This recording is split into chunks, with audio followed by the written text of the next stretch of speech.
Amen. Nous nous tenons debout, nous allons lire la parole du Seigneur. Alors, il y a des versions différentes. Ailleurs, c'est Ésaïe 9, verset 1er. Et ailleurs, c'est Ésaïe 8, verset 23. Soit c'est Ésaïe 9, 1, soit c'est Ésaïe 8, 23. Tout dépend de la version que tu as. La Bible dit, mais les ténèbres ne régneront pas toujours sur la terre où il y a maintenant des angoisses. Si les temps passés ont couvert d'opprobre le pays de Zabulon et le pays de Nephtali, les temps à venir couvriront de gloire la contrée voisine de la mer, au-delà du Jourdain, le territoire des gentils. Ecclésiaste 3, verset 1er. Ecclésiaste 3, 1. Il y a un temps pour tout, un temps pour toutes choses sous les cieux. Asseyez-vous, s'il vous plaît.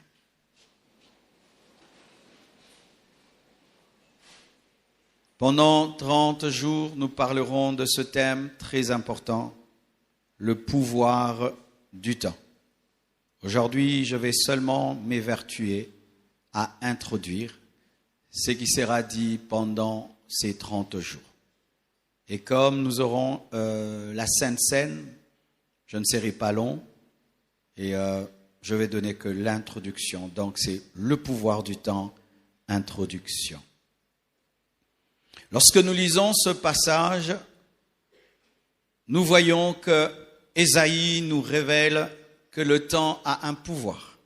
Pourquoi je le dis? Parce qu'il dit, si les temps passés ont couvert d'opprobre, ont le pouvoir de couvrir d'opprobre ou de honte, opprobre c'est honte, le pays de Zabulon et le pays de Nephtali, les temps à venir couvriront de gloire.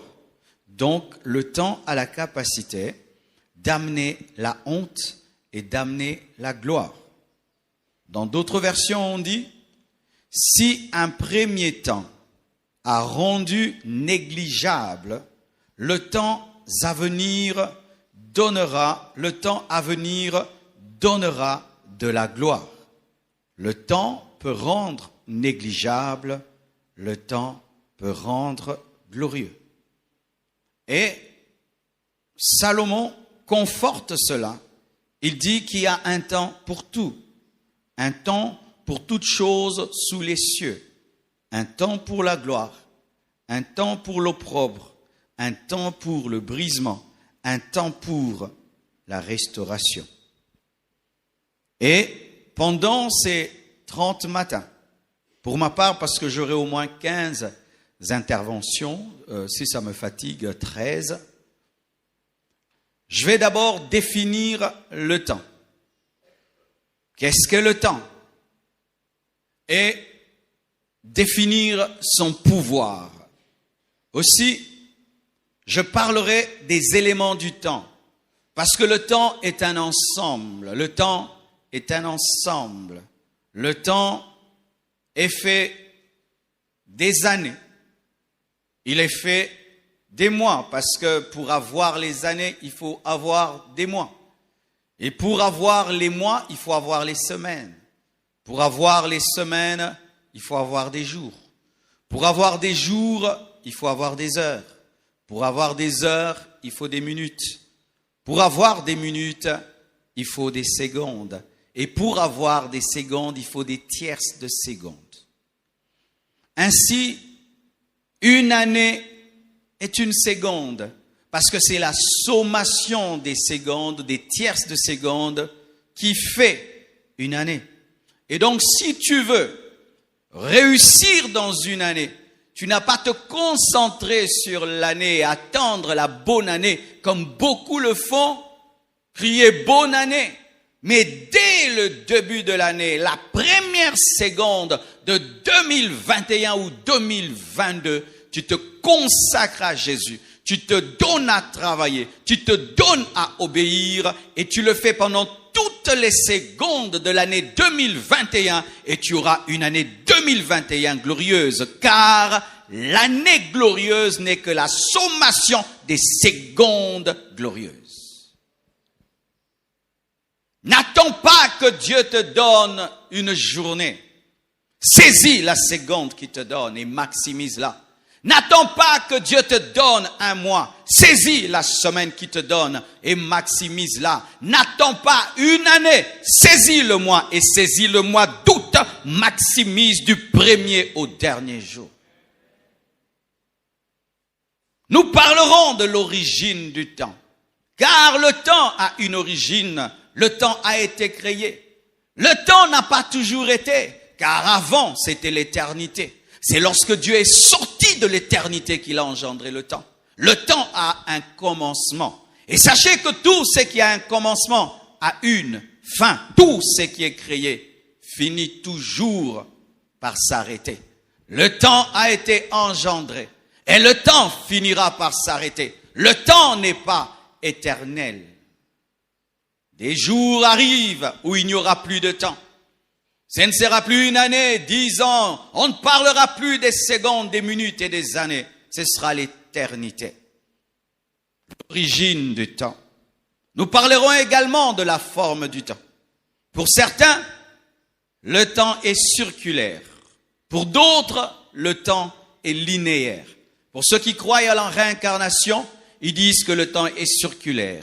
C'est-à-dire que nous sommes piégés dans le temps et on ne peut pas en sortir. C'est-à-dire tu nais, tu meurs, tu nais encore. Tu nais, tu meurs, tu nais encore. Tu nais au Congo et puis tu meurs et tu vas naître au Japon. Tu meurs au Japon et puis tu vas naître en Chine. Tu meurs en Chine et puis tu vas naître en Angola. Et puis le temps est circulaire et il représente souvent le temps un serpent qui mord sa queue. Vous avez déjà vu ça?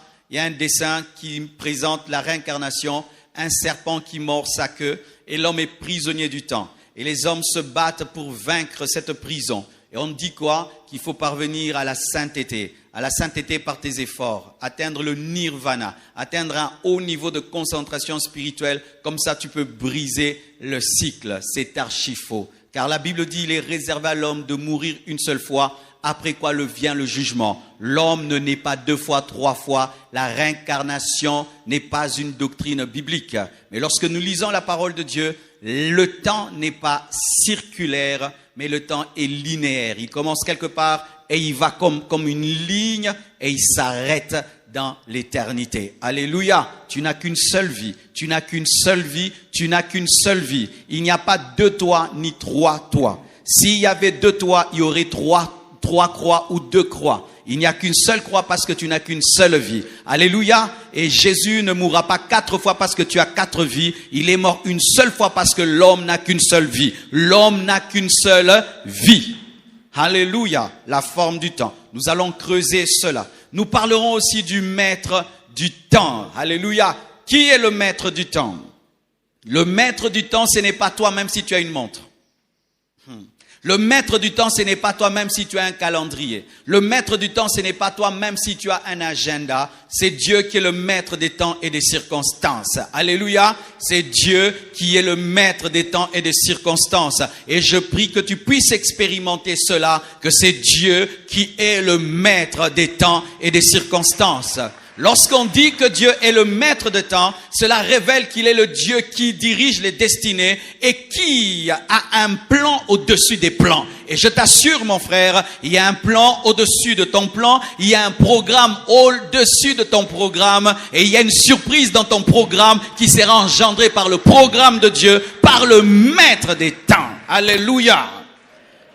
Aussi, mes frères et sœurs, il y a le temps de Dieu et le temps des hommes. Le temps de Dieu est appelé le temps kairos et le temps des hommes est appelé le temps chronos. Selon le temps des hommes, il est 11 heures. Alléluia. Mais selon le temps de Dieu, peut-être pour toi c'est le matin et pour l'autre c'est la nuit. Donne-moi la main. Dans le domaine du temps des hommes, nous avons le même temps. Et des fois, il y a des décalages horaires même pour le temps des hommes. Mais pour ce qui est du temps de Dieu, mes frères, nous n'avons jamais le même temps parce que chacun est sa planète. Donne-moi la main, je vais t'expliquer. Pour toi, c'est le matin. Tu es au début de quelque chose. Mais pour l'autre, c'est la fin parce c'est le soir parce qu'il est à la fin de sa vie. C'est pourquoi tu ne dois jamais regarder la vie de l'autre pour demander une chose parce que vous n'avez pas la même montre. Avec l'autre, Dieu est en train de finir. Avec toi, il est en train de commencer. Alors, tu ne dois pas demander la nourriture de celui qui finit parce que lui doit manger le souper, mais toi, tu as besoin du déjeuner. Oh, frères et sœurs, même si tu es dans le chronos, tu dois connaître le kairos. Et le Seigneur m'a dit ceci, nous avons un sérieux problème, nous les Africains.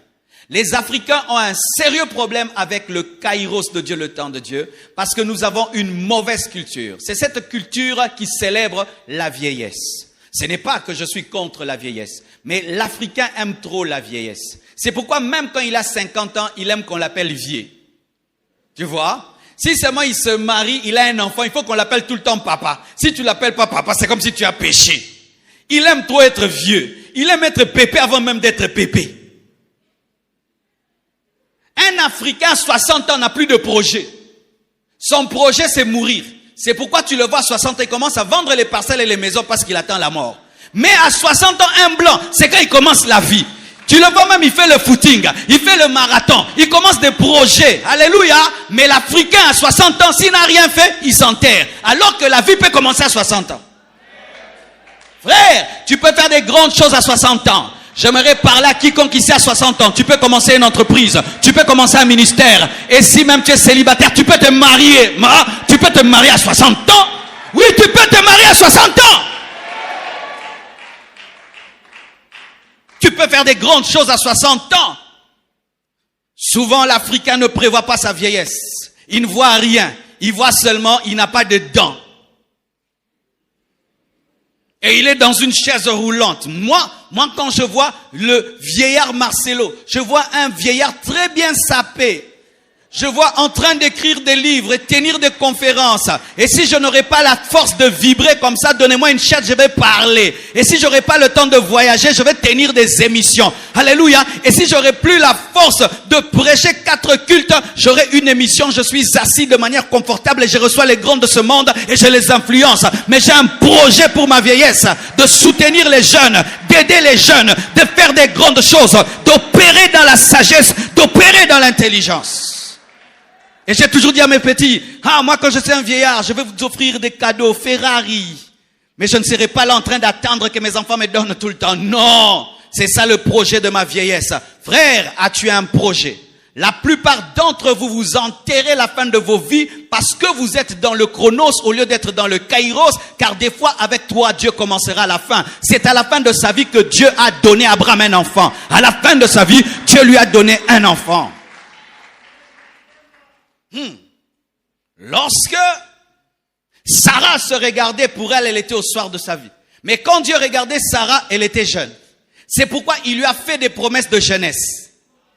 Elle a souri parce qu'elle était dans le chronos alors que Dieu était dans le kairos. Frère, lorsque Dieu te promet, il ne regarde pas ton âge, il regarde son temps. Et il peut te faire des promesses des jeunes alors que tu es un vieillard. Parce que pour lui, il a la capacité de renouveler ta force. N'est-il pas écrit que Élie courait avec les chars alors qu'il était vieux? Pourquoi? Parce qu'il était jeune. Arrêtez d'enterrer très tôt vos vies. Tu as 60 ans.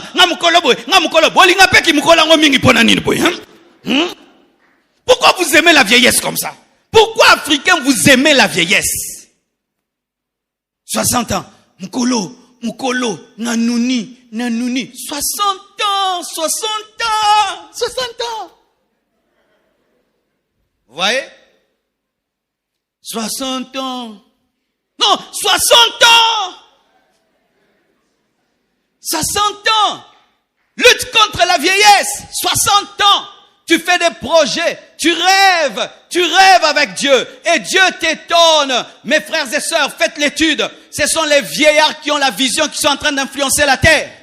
Regardez, les hommes les plus riches ne sont pas des jeunes de 20 ans. Ce sont des gens qui ont plus que 50 ans. Mais ce sont des vieillards différents. Ils ont l'esprit de jeunesse. Ils ont l'esprit de jeunesse. Et regardez même les païens. Ceux qui viennent aujourd'hui de prendre des navettes spatiales et aller jusque dans le ciel. Ce sont des personnes âgées, mais qui ont le rêve comme des enfants. Il suffit seulement que tu aies 40 ans, tu as quelques enfants. Appelez-moi Mémé. Mémé Janine. Si seulement il fête ses 50 ans, il atteint ses 50 ans. Oh, vieillard, il prépare la mort. Alors que tu as encore du temps à vivre. Tu peux vivre encore 50 ans. Tu peux encore vivre 50 ans. Arrêtez d'enterrer vos vies, car Dieu n'a pas fini avec vous.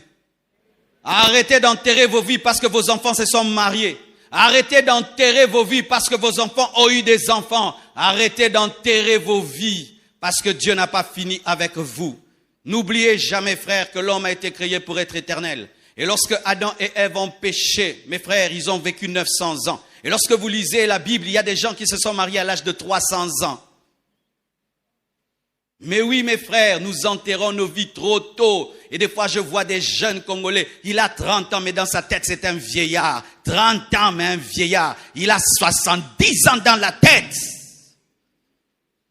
Comment un jeune de 30 ans peut se réveiller à 12 heures? 12 heures comme un vieillard. Un jeune de 30 ans, 4 heures du matin, tu es déjà debout. Hera soto yobo. Narosala nini lelo. Alléluia. Pourquoi tu es réveillé? Makasi eleki. Donne-moi l'amen. Arrête d'enterrer ta vie. Tu n'es pas vieux. Tu n'es pas vieux. Ici, il n'y a aucun vieux. Il n'y a aucun vieux. Caleb était un vieillard. Il a demandé qu'on lui donne la montagne. Un vieillard. Mais il avait un rêve. Entrer dans son héritage. Posséder son héritage. Pourquoi tu ne peux pas rêver avoir une boutique, une entreprise, une école, un hôpital? Bouger le monde. Voyager dans le monde entier. Tu rencontres un blanc, il est vieillard, il ne fait que voyager dans le monde. Maintenant, il décide de voir toute la création de Dieu. Toute la création. Il est en Chine, il est là-bas. Il veut seulement voir, avant de mourir, qu'il voie même ce que Dieu a créé, qu'il rencontre de nouveaux peuples. Mais un Congolais, si seulement il a 80 ans, Afandelikiti.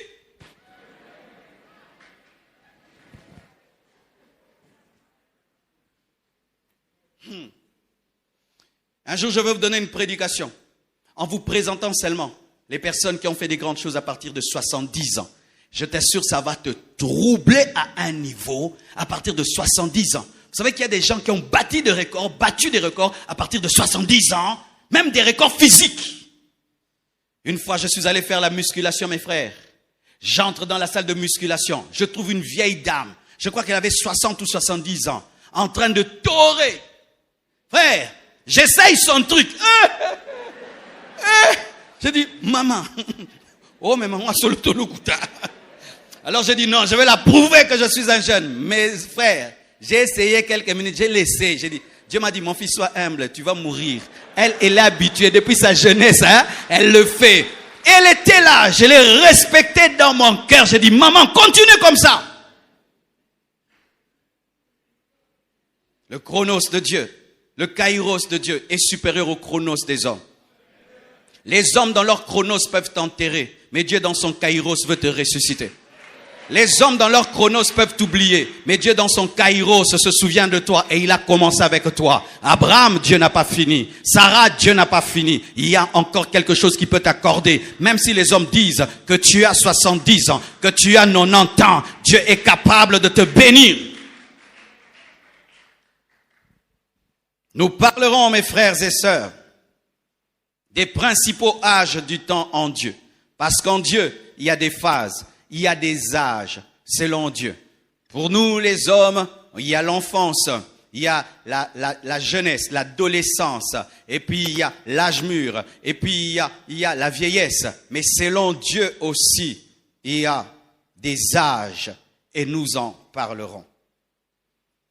Et nous allons beaucoup insister sur les manifestations du pouvoir du temps, parce que c'est ça notre thème.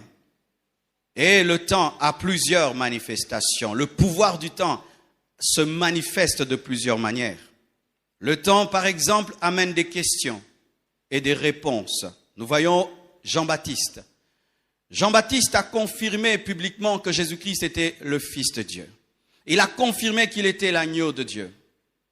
Et lorsqu'il a été mis en prison, et qu'aucun miracle n'arrivait. Jésus-Christ n'est même pas venu le visiter. Il a dit à ses disciples, allez dire à cet homme-là, si c'est lui qui devait venir où il faudrait que nous puissions attendre un autre. Il a commencé à douter si Jésus-Christ était réellement le Messie, alors qu'il a confirmé publiquement. Mais lorsque le temps lui a amené la prison, des difficultés, il a commencé à poser des questions. Comme certains ici, vous vous posez des questions. Tu traverses une période de ta vie, des circonstances terribles et bizarres, qui t'amènent à douter des promesses de Dieu et à poser des questions. Mais le même temps qui amène des questions, ce même temps aussi amène des réponses. Parce que lorsqu'il a posé des questions, ces questions sont arrivées aux oreilles de Jésus-Christ et Jésus-Christ a répondu. Il a dit, allez dire à Jean, les aveugles voient, les sourds entendent, les muets parlent. Enfin de lui dire, je suis en train de pratiquer les œuvres du Messie. Je suis le Messie. Tu auras des réponses. Tu auras des réponses. Et si maintenant tu n'en as pas encore, sois patient. Tu finiras par en avoir. Dieu a des oreilles et il entend. Et il sait que tu as des questions et il va te donner des réponses afin que tu aies la paix. Et je vous assure, Jean est mort dans la paix parce qu'il sait qu'il avait présenté le Messie. Le temps voile et dévoile, cache et révèle. Hier, j'ai battu mon record de bénédictions. J'ai béni 10 mariages au même moment. Acclamez le Seigneur. 10 mariages. C'était plein. Là-bas jusque. Il y avait même un marié que je ne voyais pas là-bas. Mais voici ce qui est arrivé. Je disais que le temps cache et révèle, voile et dévoile. Ces filles sont venues voilées. Toutes ces sœurs étaient voilées. Au début du culte, toutes étaient voilées. Mais à la fin du culte, toutes étaient dévoilées. Parce que le début réclamait le voile, mais la fin réclamait que le visage soit révélé. Pareil aussi, pendant un temps, il y a un voile sur ta vie, sur ton potentiel, ton appel, ton ministère. Mais ça ne va pas continuer ainsi. Le voile sera enlevé. Le voile sera ôté. Mon frère, bientôt, le don qui est en toi va exploser. La grâce qui est en toi va exploser. Les gens vont voir ce que Dieu a déposé dans ta vie. Les gens vont vivre ce que Dieu t'a donné. Bientôt, ce beau visage spirituel sera connu. Bientôt, ce talent va être connu. Bientôt, ton ministère va être confirmé. Le temps voile parce que tu dois être caché, protégé. Mais le temps aussi dévoile. Et je demande que ce mois d'août, Dieu puisse dévoiler, révéler les choses qu'il a sémées dans ta vie. Ça fait des années et des années et des années que cela soit dévoilé, révélé, déchiré, vu au nom de Jésus-Christ de Nazareth. Donne-moi un amen. Il y a un temps où Dieu te forme, mais il cache. Il te taille, il cache. Il te bénit, il cache. Il te bénit, il cache. Il te dit ne montre pas, ne montre pas, ne montre pas. Mais il y a un temps, il dit maintenant, mon travail est fait, mon travail est fini. Il enlève le voile. Il enlève et dit voyez, voyez mon œuvre. Mon chef-d'œuvre, n'est-il pas ouin? N'est-il pas sage? N'est-il pas intelligent? Frères et sœurs, il y a un temps où tu es à l'école en train d'étudier et personne ne te voit. Mais un jour tu es collé devant tout le monde et on découvre que tu n'étudiais pas pour rien. Tu as maîtrisé l'économie, tu as maîtrisé le droit, tu as maîtrisé ton cours.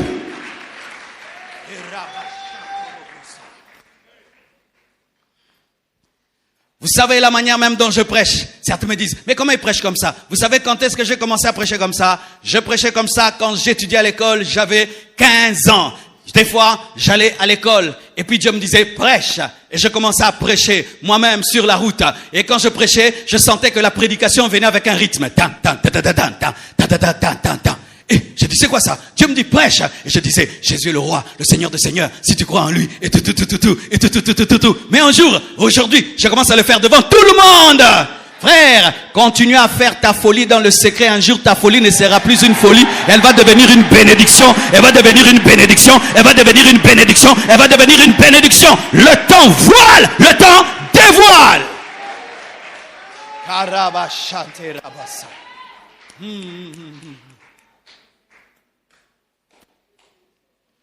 Dieu, des fois, il te forme et puis il met le sachet.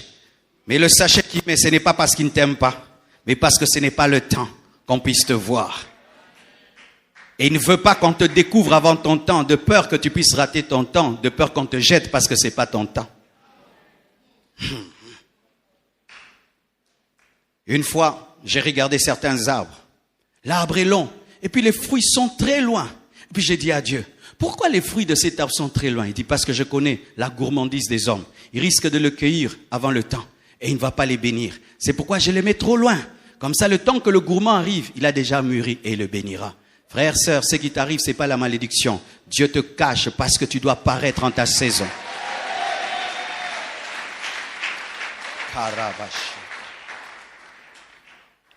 Le temps fait paraître et le temps fait disparaître. Le temps nous a fait paraître. Tu es né dans une maternité et tu as apparu.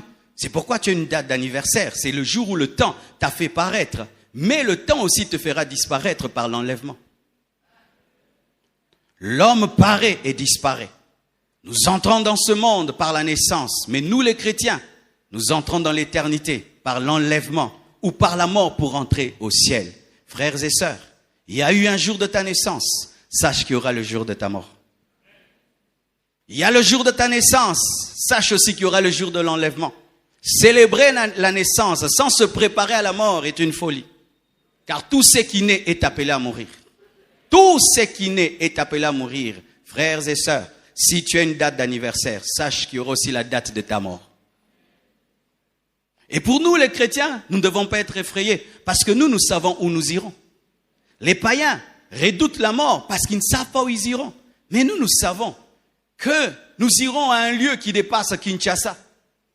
Et ce qui est terrible, nous aimons Kinshasa malgré tout ce qu'il y a de bizarre à Kinshasa. Tu vois quelqu'un dit même na Kinshasa.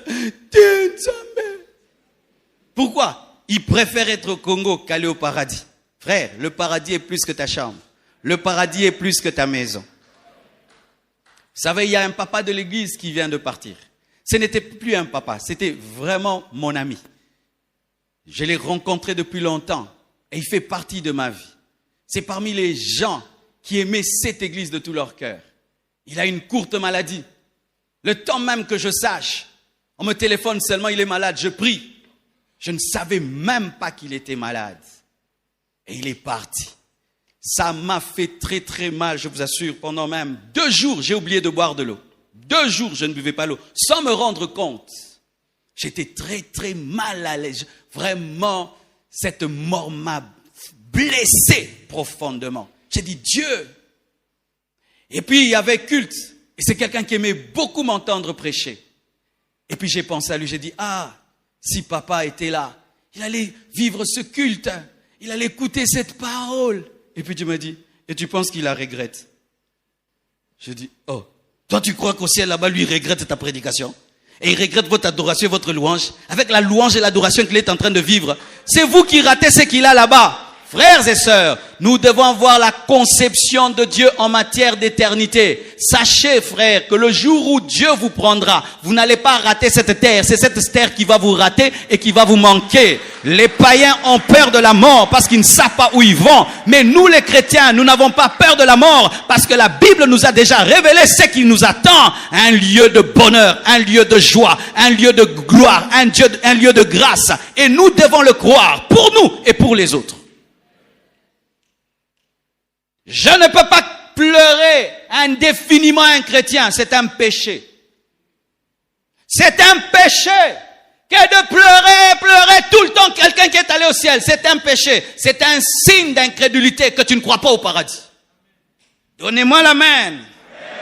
Moi je prêche tout. Et ça comme ce n'est pas biblique à un chrétien de perdre quelqu'un et de rester dans la tristesse et alors qu'il est convaincu qu'il est allé au ciel. Vous pensez que l'église pleurait tout le temps Étienne? Vous pensez que l'église pleurait tout le temps Pierre? Vous pensez que l'église pleurait tout le temps Jacques? Pourquoi les églises aujourd'hui pleurent tout le temps quelqu'un? C'est parce que nous parlons du ciel. On n'y croit même pas. Car si réellement nous y croyons, qui d'entre nous pleure quelqu'un qui est allé aux États-Unis? Alors que le ciel est plus que les États-Unis. L'église primitive, lorsqu'un homme mourait, voici comment il disait, il nous a précédés. Il nous a précédés auprès du Père. Il est retourné auprès du Père et il savait qu'il continuait à exister même si sur la terre il ne le voyait plus. Mais sachez mes frères que si le temps vous a manifesté, le temps vous fera disparaître. C'est pourquoi lorsqu'on va au cimetière, on écrit quoi? Ta date de naissance et la date de manifester est disparue. Certains durent, d'autres ne durent pas. Le problème dans la vie, ce n'est pas le temps que tu prends, mais c'est la qualité du temps. Il y a des gens qui ont vécu longtemps, mais qui n'ont rien fait. Rien fait. Au contraire même, ils ont fait souffrir la terre. Mais Jésus n'a vécu que 33 ans et ne s'est manifesté que 3 ans. Il a laissé des traces indélébiles dans ce monde. Frère, vaut mieux avoir une courte vie qualitative qu'une longue vie quantitative. Et aujourd'hui, j'étais en train de méditer sur l'homme moderne. Et Dieu m'a parlé. Vous savez, frères et sœurs, le jour de ta mort, lorsque le temps arrivera, Dieu te demandera des comptes de la gestion de ton temps. Tu sais ça? Parce que le temps amène le jugement. Le temps amène le bilan et la rétribution. Tu engages un travailleur. À la fin du mois, tu dois le payer. Parce que c'est le temps de la rétribution. Le temps réclame qui est récompense, rétribution et qui est bilan. Et vous savez, mes frères, nous, les hommes modernes, quelque chose de mal risque de nous arriver si nous ne changeons pas. C'est quelque chose que j'ai perçu dans mon esprit. Vraiment, j'ai eu peur. Vous savez ce que nous allons dire à Dieu? Dieu te dira, j'étais envoyé sur la terre. Qu'est-ce que tu as fait? Tu diras, j'étais au téléphone. C'est ce que nous allons dire, j'étais au téléphone. Nous vivons au téléphone, sans même que le téléphone soit notre travail. Je comprendrai un journaliste, je comprendrai un influenceur. Comme nous influençons les gens. Sur YouTube, sur Facebook, c'est devenu un ministère. Ce n'est pas que nous allons pour y perdre notre temps. Quand tu me vois sur Internet, je n'y perds pas mon temps, je travaille. Mais il y a des gens qui ne sont même pas des influenceurs. Ce sont des consommateurs. Et ils prennent toute leur vie, ils sont au téléphone. Et tu diras à Dieu, Dieu, je suis allé sur la terre, j'ai regardé un écran, et puis je suis mort. Mais oui, c'est ici que vous n'avez pas vos téléphones maintenant. Quand on dira Amen, vous allez prendre vos téléphones. Jusqu'à demain, vous vivez devant un écran. Vous vivez devant un écran. Qu'as-tu fait sur la terre? J'étais devant un écran. J'ai vécu devant un écran. J'ai dormi devant un écran. Je me suis réveillé devant un écran. Et puis je suis mort. Si vous ne comprenez pas la gestion de votre temps, mes frères, téléchargez cette application.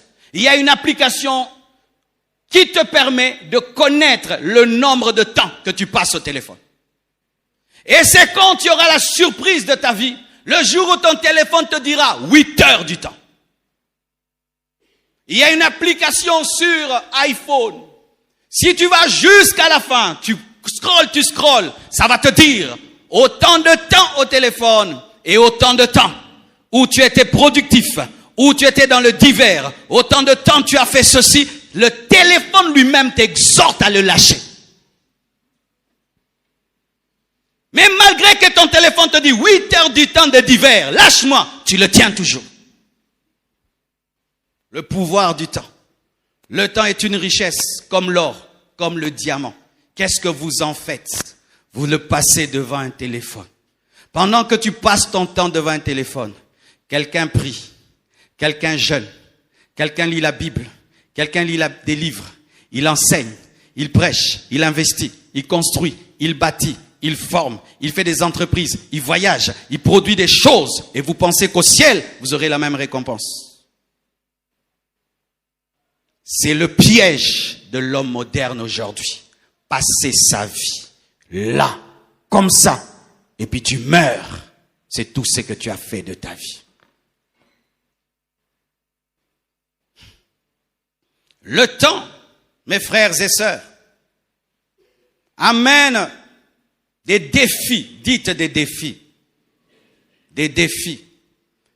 Que tu le veuilles ou pas, mon frère, un jour tu te réveilleras, tu seras face à Goliath. Pendant que tu vis, sache qu'il y a quelqu'un qui se prépare pour te rencontrer, pour t'anéantir.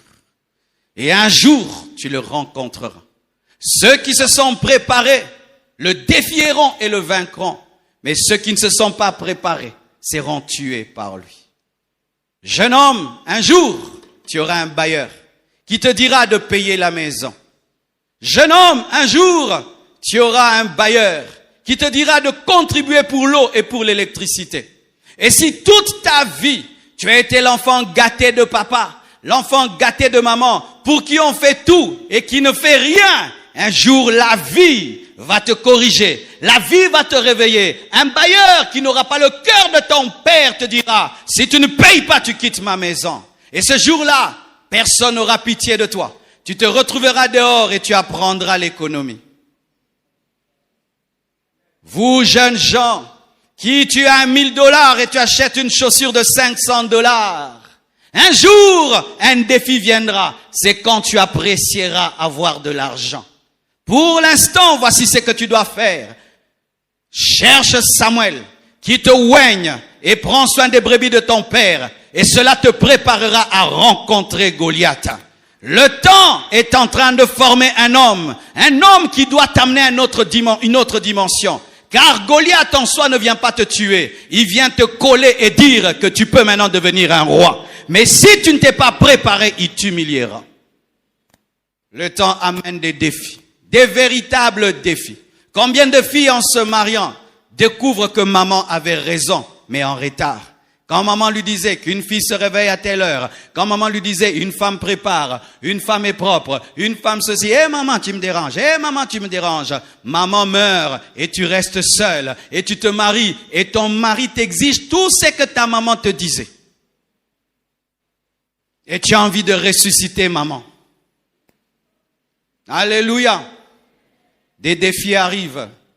Toi qui étudies et qui travailles dans un domaine précis, quand Dieu te pousse à être le meilleur et à travailler, être excellent, sois excellent. Pourquoi? Il y a quelqu'un qui cherche un travail, qui sera engagé dans ton entreprise et qui voudra ton poste. La seule chose qui te protégera, c'est ton excellence. Oui, ce sera ton excellence. Mes frères et sœurs, vous devez le savoir. Même dans le domaine du ministère, chers serviteurs de Dieu, Dieu te dit de lire la Bible, de prier, de le craindre, d'organiser l'église, tu ne le fais pas. Il va susciter un pasteur qui lit la Bible, qui prêche dans l'onction et qui organise. Tes fidèles iront prier là-bas, parce que les fidèles ne prient pas dans une église par compassion du pasteur. Personne ne prie dans une église parce qu'il a pitié du pasteur. Les fidèles sont des brebis. Les brebis vont là où il y a le vert pâturage. Si tu ne mets pas le vert pâturage, ils partiront. J'en suis conscient. Il y a un hôtel à brouiller. Nayebi. Dimanche, vous venez, je vous endors. Le corbeau et les renards. L'autre dimanche, les lièvres et la fourmi. Vous n'allez plus venir. Donc, je sais que vous ne venez pas pour mes beaux yeux. Vous venez parce que Dieu vous parle et Dieu vous bénit. C'est pourquoi 3 heures du matin, je me réveille. Roumaya Shaka. Père, donne-moi le pain chaud. C'est toi le boulanger. Moi, je suis le détaillant. Père, donne-moi le pain pour tes enfants. Et quand je viens prêcher, je prêche comme si je vais mourir. Ça, c'est mon domaine. Et dans ton domaine, un Sénégalais va mettre une boutique face à toi. Ah oui, frère, vous qui êtes en train d'investir, vous qui êtes en train de faire des affaires, est-ce que vous laissez Dieu vous former et vous préparer à un défi? Vivre sans jamais se préparer à Goliath, c'est une utopie. Il y a toujours un jour où tu seras défié dans ton domaine. Et la chose qui te sauvera, c'est ta préparation avant le défi. Ce qui a sauvé David, c'est qu'il savait déjà manier la fronde avant le temps de l'utiliser. Il n'a pas dit à Goliath, attends, je vais m'entraîner. Non, il a fait ce qu'il faisait et ce qu'il faisait l'a aidé à tuer ce qui allait détruire sa vie. Un jour dans votre entreprise, on dira, on n'a plus assez d'argent. C'est impossible de garder 100 personnes. Nous allons prendre que 50 personnes. Tu vas rester ou tu partiras? Tu vas rester ou tu partiras? Est-ce que tu te prépares à ça? Et qu'un jour dans votre entreprise, on puisse licencier la moitié? Tu seras parmi ceux qui partiront ou ceux qui resteront. Et déjà tu peux savoir si tu partiras, tu resteras. Alors que même on ne chasse personne, tu te comportes comme un chassé. Le travail commence à 8 heures, tu viens toujours à 10 heures. C'est toi qu'on chassera. Le rapport qu'on doit donner en janvier, tu le donnes toujours en décembre. C'est toi qui partiras. Le temps t'amènera un défi, mon frère. Et quand tu le sais, tu dois t'y préparer. Tu dois t'y préparer. Le temps révèle la vraie nature des choses. Si je prends 2 bijoux qui brillent aux yeux d'un enfant, cet enfant dira que les 2 sont en or. Mais si je plonge ces 2 bijoux dans l'eau et on attend 1 mois ou 2 semaines, ce qui est emplaqué va perdre sa beauté et sa vraie nature va se révéler. Le temps a permis à l'enfant de découvrir que tout ce qui brille n'est pas de l'or et qu'il y avait l'or authentique et avait l'or plaqué. Pareil aussi, mes frères. Le temps révèle le caractère des hommes. Le temps révèle les relations. Le temps révèle les mariages. Le temps révèle les ministères et les motivations. Lorsque Judas a été choisi, les disciples ont cru que c'était un disciple comme eux. Mais le temps a révélé que c'était un cupide, que c'était un traître. Lorsque 2 personnes marchent ensemble, elles peuvent penser être ensemble. Mais si dans les cœurs, vous avez une divergence de vision, le temps va révéler que vous n'avez jamais été ensemble. Vous voyez, quand je prends mes 2 doigts et je les mets l'un à côté de l'autre, vous penserez que ces doigts sont ensemble. Mais mes doigts ne sont pas ensemble parce que leur trajectoire n'est pas la même. Après le temps, ça va faire ça. C'est comme des fois des gens qui pensent être des amis. Nous causons souvent, nous parlons souvent, mais vos visions sont divergentes. Lui, il est dans l'argent, mais toi, tu es en Dieu. Et le temps va révéler que lui, il était cupide, mais toi, tu étais sincère. Vous pouvez être là, vous causez tous les jours à l'église. Mais celui-ci, c'était un rebelle, l'autre, c'était un loyal. Après 5 ans, lui se rebelle, mais l'autre reste. Le temps révèle les rebelles et les vrais fils. Le temps révèle les rebelles et les vrais fils. Tu sais que si tu es un rebelle, le temps va révéler que tu es un rebelle. Et si tu es un vrai fils, le temps va révéler que tu es un vrai fils. Certains fils se rebellent lorsque l'église grandit. Quand maintenant l'église grandit, là ils se rebellent. Le temps a révélé. Mais les fils loyaux, même quand l'église devient grande, ils restent là. Pourquoi? Sa nature, c'était l'or authentique qui ne change pas.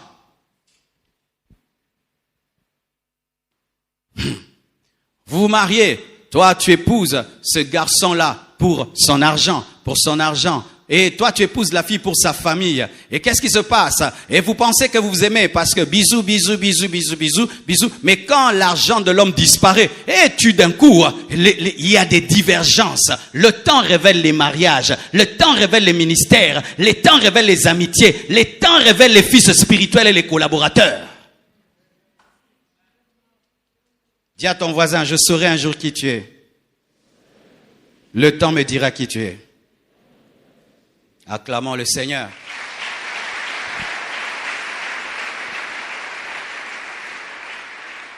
Regardez ceci. Moïse va au sommet de la montagne. Je me pose toujours cette question. Si Moïse n'avait fait qu'un seul jour, pensez-vous qu'Israël allait se rebeller et allait demander à Aaron de faire un veau d'or? Non. C'est parce que Moïse a pris du temps. Et qu'ils ont dit, ce Moïse-là, nous ne savons pas ce qu'il est devenu. Fais-nous, Aaron, un Dieu qui marche devant nous comme les autres peuples. Quand est-ce que l'idolâtrie s'est manifestée? Et pourquoi l'idolâtrie s'est manifestée? Parce que le temps, mais en soi, mes frères, ils étaient déjà des idolâtres. C'est le temps qui a permis à leur idolâtrie de se manifester. Même sans idole, c'était des idolâtres. C'est le temps qui les amenait à manifester ce qui était à l'intérieur. Jésus-Christ, aujourd'hui, est comme Moïse. Il a pris du temps, mais oui. Depuis qu'il a dit, je reviens bientôt, il ne revient pas, mes frères. Jésus ne revient pas. Et les gens, même quand ils veulent parler du bientôt, dis-toi, ton bientôt, c'est le bientôt de Jésus. Et comme son bientôt dure, qu'est-ce qui se passe? L'église est allée voir Aaron. Qui est Aaron aujourd'hui? Le prédicateur, le pasteur. Arrête de nous prêcher le ciel tout le temps. Arrête de nous prêcher la repentance. On est fatigué. Prêche-nous tout le temps aussi la prospérité. Prêche-nous tout le temps les bénédictions. Je suis fatigué de t'écouter et puis je rentre, je suis culpabilisé. Moi, j'aime pas une telle église. J'aime une église qui me donne tous les jours la joie.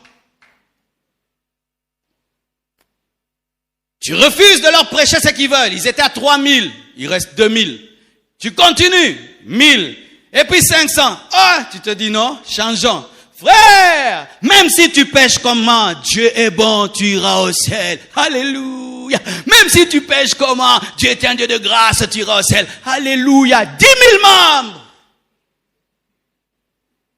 Aujourd'hui, les prédicateurs sont en train de changer la doctrine. Pourquoi? Jésus tarde. Le temps a révélé que c'était des faux serviteurs de Dieu. Le temps a révélé qu'Aaron n'avait pas le caractère. Le temps a révélé qu'Aaron n'était pas comme Moïse. Le temps a révélé que le véritable oint, c'était Moïse. Le temps a révélé qu'Aaron était un faible. Le temps a révélé qu'Aaron avait peur des hommes. Le temps a révélé qu'Aaron était capable de copier le monde. Le temps a révélé qu'Aaron était un homme sensible aux hommes. Le temps. Kenneth Hagin disait qu'on reconnaît un ministère après 10 ans. Tout ce que tu fais avant, Mangungu. Après 10 ans de ministère, on peut dire, ça c'est son message. Parce qu'au début, tu peux prêcher ça, tu prêches ça, tu prêches ça. Mais après 10 ans, tu es constant, tu es fidèle à Dieu. On dit, ça c'est son ministère. Pourquoi? Le temps révèle la vraie nature des choses. Certains étaient des amis quand tous les deux étaient pauvres. Quand l'un devient riche, ils ne sont plus amis. Le temps a révélé que l'amitié était fausse. Un ami qui ne supporte pas ta richesse n'a jamais été ton ami. Un véritable ami sera heureux quand tu deviens riche, parce que ta richesse est sa richesse. Mais quelqu'un qui ne supporte pas ta grandeur n'a jamais été ton ami. Oh, ça c'était mon ami d'enfance. Maintenant que je suis devenu riche, il ne m'aime plus. Il ne t'a jamais aimé. Il ne t'a jamais aimé. Quelqu'un qui aime ta souffrance ne t'aime pas. Si tu me supportes dans les temps de souffrance, tu m'aimes. Non, tu as pitié de moi. Mais supporte-moi quand je suis heureux, je ne te demande rien. C'est pourquoi ne te précipite jamais à épouser quelqu'un. Ne te précipite jamais à présenter quelqu'un. Ne te précipite jamais à valider quelqu'un. Prends le temps de l'observer parce que le temps révèle la vraie nature des hommes.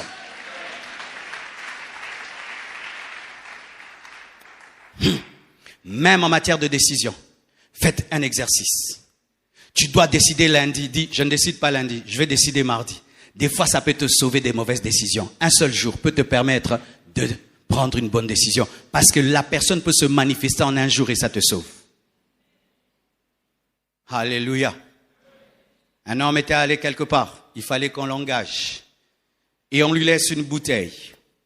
Et on laisse un verre. Et il y a des caméras qui regardent. Et il avait très soif.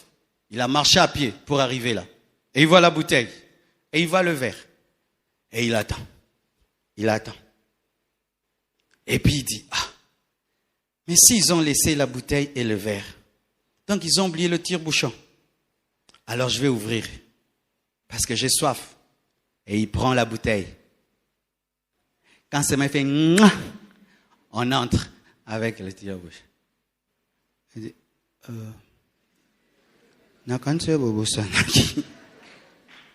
et puis on dit, on ne va pas l'engager. Il va commencer à voler. Il est trop pressé dans la vie. On ne l'a pas engagé parce qu'il n'a pas respecté le temps. Combien de fois tu fais